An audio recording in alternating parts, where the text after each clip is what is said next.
Welcome to the Bread and Butter Studio. My name's Wendy Hargreaves and we're coming to you live from the Melbourne Italian Festa right here in the heart of Carlton. It's my pleasure now to introduce you to a woman who knows Italian pasta inside out and has been one of the gorgeous chefs who have been doing beautiful Italian cooking classes right here at the Festa. You can probably hear also, there's a bit of music on in the background. Music, food, dancing, and here we are, live streaming as well. So it's my pleasure to introduce Elizabeth Petty. Thank you for coming in. Pleasure. Now, what have you been cooking today? We made a melanzane alla parmigiana in the masterclass. Fantastic. And how did that go? It sounds really complicated. It's really simple. In fact, I had a 40-minute window. I think we cooked it in less than half an hour. Oh, nothing like a bit of pressure, huh?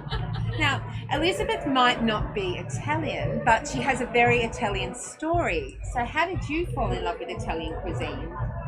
Well, I've always enjoyed Italian cuisine, but when I started travelling as a teenager, going to Italy, and had a love affair with Italy for about 5 years or so before I met my husband Mark. And we, as often as we could, went back there. And then we were renovating our home in Elmwood about 20 years ago. And we weighed up the costs of living in Melbourne and staying there. And we said, for that we could go and live in Italy for a year.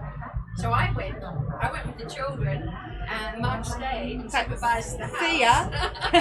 Oh my God, that's the best way to renovate a house. Move to Italy. Yeah, we came back and hadn't really progressed. Somehow that doesn't surprise me. No, exactly. So you're a home cook and you have a cooking school. Correct. Right? So what is it for you about Italian food that is so good?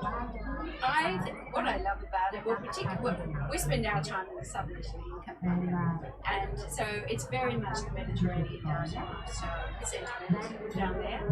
And because I teach mainly inexperienced cooks, people who can't cook, or people who want to cook better, I love the Mediterranean diet for them and lifestyle, because not only is it healthy, not only does it look great, there's not a lot of ingredients generally, there's not a lot of processes, and so it's quite easy to learn, very easy to teach, and people enjoy the food so much that they want to cook it.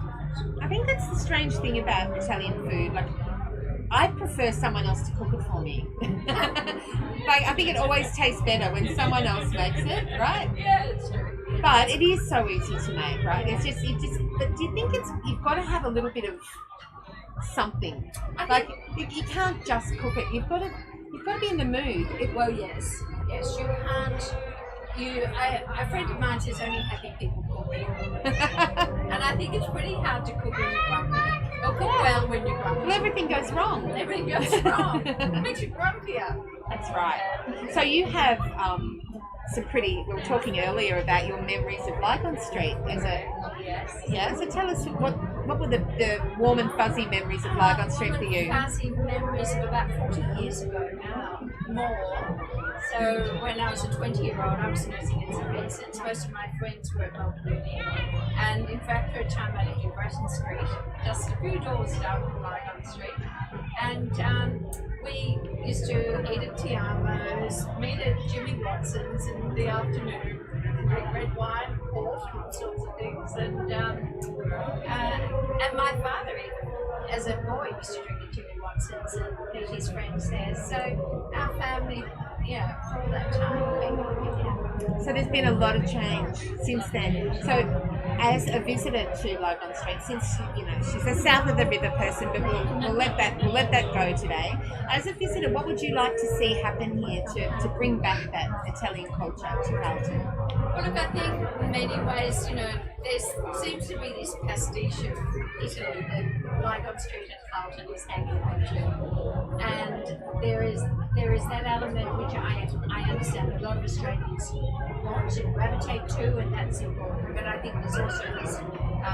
My Italian friends will say to me that art and culture of Italy, the shopping, the fashion, the access to food, the style of food, everything is so different now. And we're sitting in something from the 1950s and 60s here, and it would be really interesting to bring some new stuff here as well. Have some exhibitions, galleries. Even having travel consulting where people can travel differently in Italy, experience modern Italy. Well, the Member of Parliament for Italy in Australia was sitting in this hot seat just a little while ago, and he was saying that he wants to set up markets here in the Piazza, which is, I think, one of the most beautiful parks in Melbourne, possibly Australia. It's such an underused resource.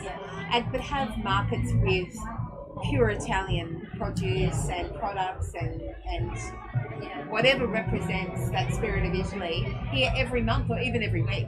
I was talking to my daughters about this, knowing that we'd probably be talking about this sort of thing, and they have both spent a lot of time living around here and living in Rome and being with us in the village.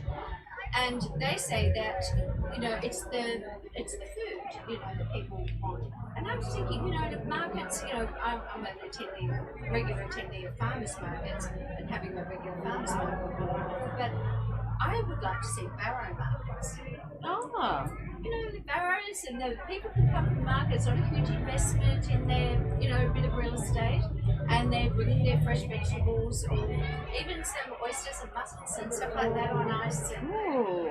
We've had some really good ideas here today. We've had the Adopt a Nonna. Oh, nice one. Which is like, I'm loving that one. Yeah, as a non-Italian, I want one. Yeah, exactly. We all do. Now we've got the barrow markets. Okay, are you listening, the Honourable Lily D'Ambrosio? Because I know you want more festivals. So if you're listening right now, the barrow market.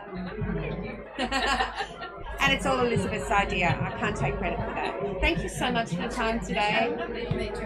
Yeah, you too. So we'll be back soon. Thanks so much for tuning in. We're coming to you live from the Melbourne Italian Festa. It's going strong here until 8 p.m. tonight here in Lygon Street, Carlton at the Argyle Square, or the Piazza, as I'm learning to say in my best bogan Australian accent. We'll see you soon. Ciao. Ciao.